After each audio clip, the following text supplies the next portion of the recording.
capítulo do dia. E se você gosta da novela Sim a Moça, se inscreva no canal e ative o sininho. Vamos ao vídeo. Fulgêncio e Justino estão conversando e o Justino diz: irmão, quando nós descer a serra, os brancos vão se arrepender do dia que tu saiu o primeiro escravo pra cá, irmão.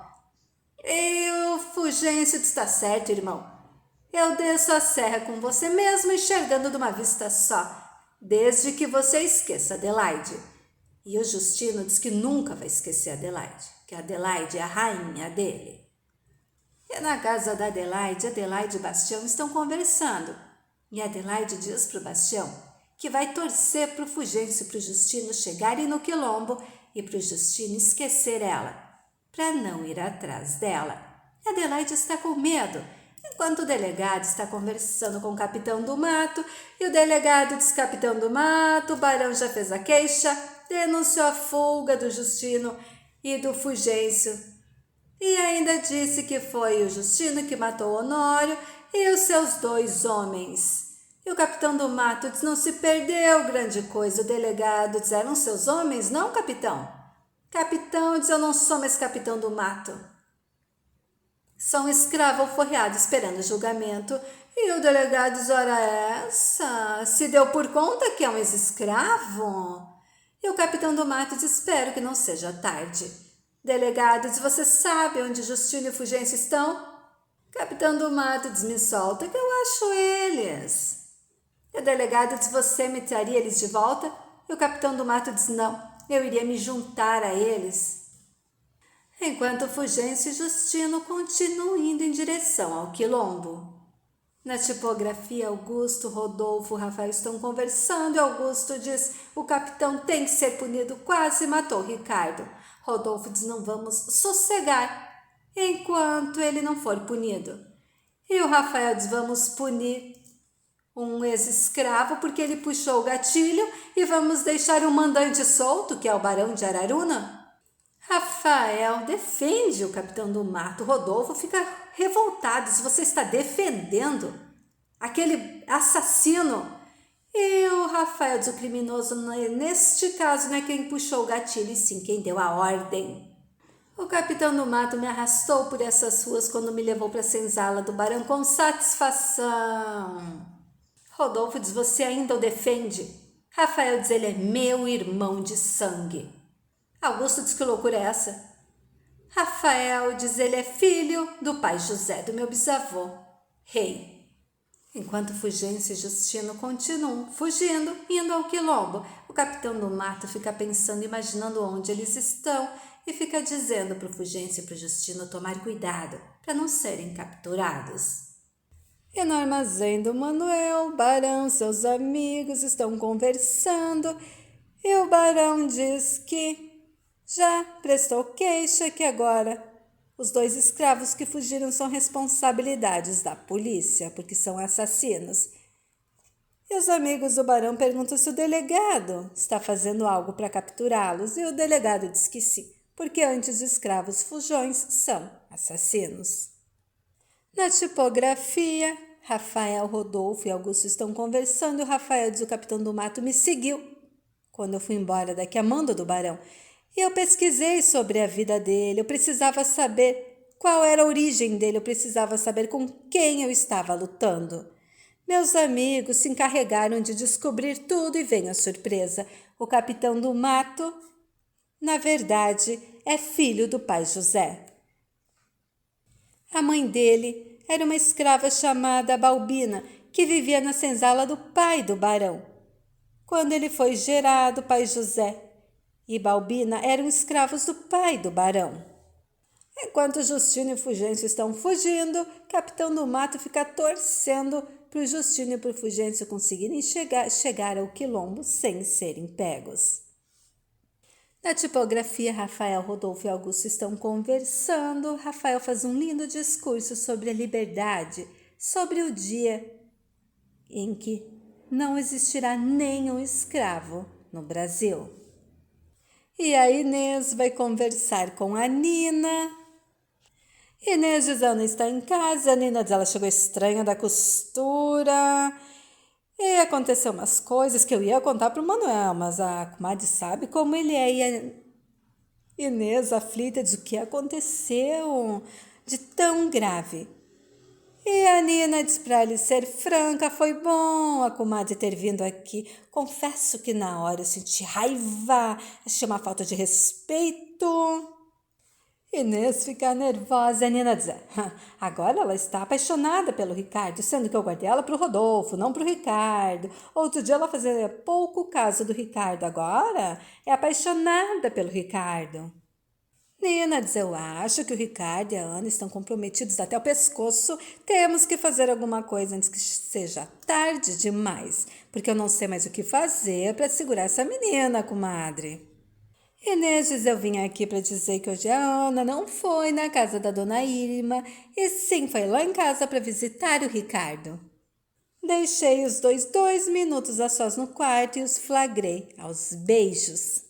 Temos que resolver essa história de uma vez por todas. Enquanto Fontes vai conversar com Manuel e diz para o Manuel que a Inês está conversando com a Nina. Manuel fica preocupado, pergunta se aconteceu alguma coisa. O Fontes diz nada que não fosse esperado, né? E o Manuel diz, espera, o que era esperado? O que aconteceu? E o Fontes diz, calma, amigo. Precisamos acertar o casamento da sua filha Ana com meu filho Ricardo logo. E o Fontes pede a mão da Ana para o Ricardo, em nome do Ricardo. Enquanto Fulgêncio e Justino continuam fugindo, José Coutinho chega em casa. Adelaide, assustada, diz, José, o Justino fugiu da fazenda do Barão. Eu tenho medo que ele venha atrás de mim.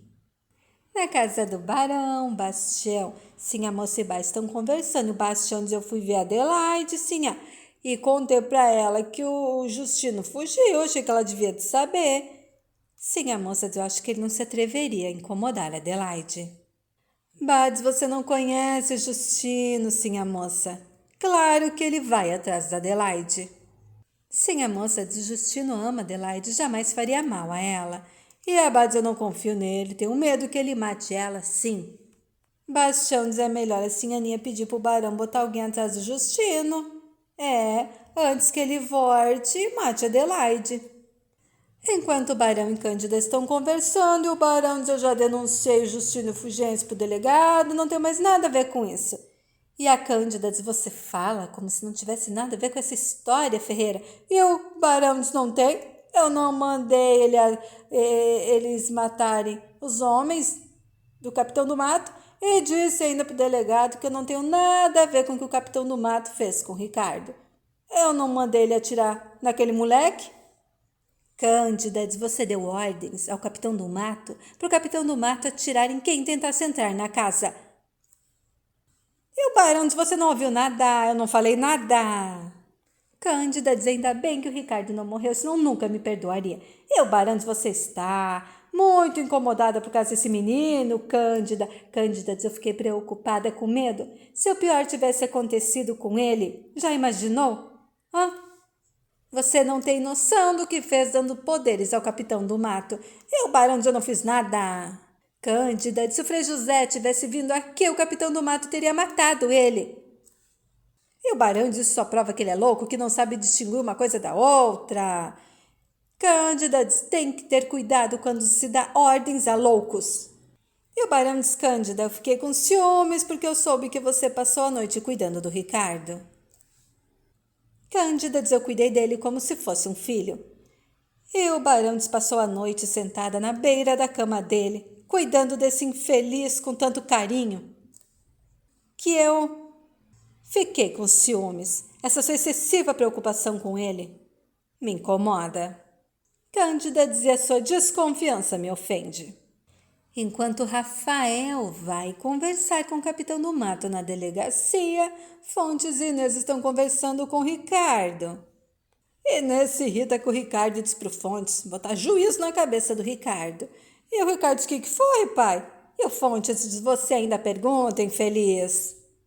E Manuel chega em casa e diz pra Nina que o Fontes veio com umas histórias de casamento da Ana com o Ricardo E a Nina diz, a comadre esteve aqui e diz que faz gosto do casamento da Ana e do Ricardo, e eles já andaram se beijando. Na casa do Fontes diz pro Ricardo que já falou com o Manuel e a Inês com a Nina, que está tudo acertado, só que o Ricardo e a Ana têm que ter juízo. Ricardo diz, para falar a verdade, não quero casar com a Ana, não. Fontes diz, como? Se você pediu ela em casamento esses dias? E o Ricardo está bom, pai. Eu caso com a Ana, mas o dia que a baronesa ficar viúva e me quiser, eu largo a Ana na hora e caso com a baronesa. Fontes fica furioso com o Ricardo. Na casa da Ana, Nina conta para Ana que o Manuel permitiu que ela casasse com o Ricardo e agora eles precisam preparar o enxoval rapidamente para Ana casar com o Ricardo o mais rápido possível. Ana fica feliz. Na delegacia, o capitão do mato diz pro Rafael que você quer comigo, hein?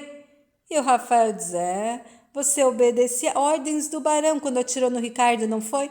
E o capitão do mato diz, quer saber por quê? Rafael diz pra nada, só quero saber o que o barão vai fazer para tirar você daqui. Sei que você vai ser julgado e condenado a anos de prisão. Todos o odeiam. Eu também sou um escravo e não me envergonho disso. Me envergonho da minha pele herança de um pai maldito. Capitão do Mato diz que quer chegar onde que essa conversa, rapaz? Rafael diz, você conhece a sua história, capitão? Capitão do Mato não tem história, rapaz. Não me lembro de ter tido pai, mãe, não me lembro nem de onde eu nasci. Só sei que tive vários donos. Fugi várias vezes, fui caçado, apanhei muito. Um dia eu soube que tinha uma guerra, fugi, me alistei na guerra e consegui a carta de alforria. Rafael diz, depois da alforria, virou capitão do mato. Capitão diz, não queria largar a arma que me deram na mão. Rafael diz, eu sei isso e muito mais a seu respeito. O barão mandou você atrás de mim quando eu fugi daqui, né? Seus passos foram seguidos, capitão, pelos nossos irmãos. Se você tivesse tentado qualquer coisa contra mim, teria morrido nas mãos deles. Capitão está falando o quê? Rafael diz, nossos irmãos estavam no seu rastro. Você sabe quem lhe deu essa surra? Sabe quem os levou pro tronco? E o capitão diz, o Fulgêncio Justino. Rafael diz, pois eles são os seus irmãos. Você nasceu na mesma senzala que eles. Você é irmão deles. E o capitão diz, não pode ser. Rafael diz, eles são seus irmãos de sangue. Você é filho de pai José. Enquanto Fulgêncio e Justino estão parados embaixo de uma árvore, e o Fulgêncio não está nada bem, está com muito frio e quer acender o fogo. E o Justino diz que eles não podem, senão podem chamar a atenção. E o Fulgêncio diz para o Justino seguir sem ele, porque ele não aguenta mais. E o Justino diz que carrega o Fulgêncio no colo, mas não deixa o Fulgêncio para trás. E esse foi o capítulo do dia, gente. Será que o capitão do mato vai ficar bonzinho, vai se arrepender de todas as maldades que fez? Escreva nos comentários. Muito obrigada e fiquem com Deus.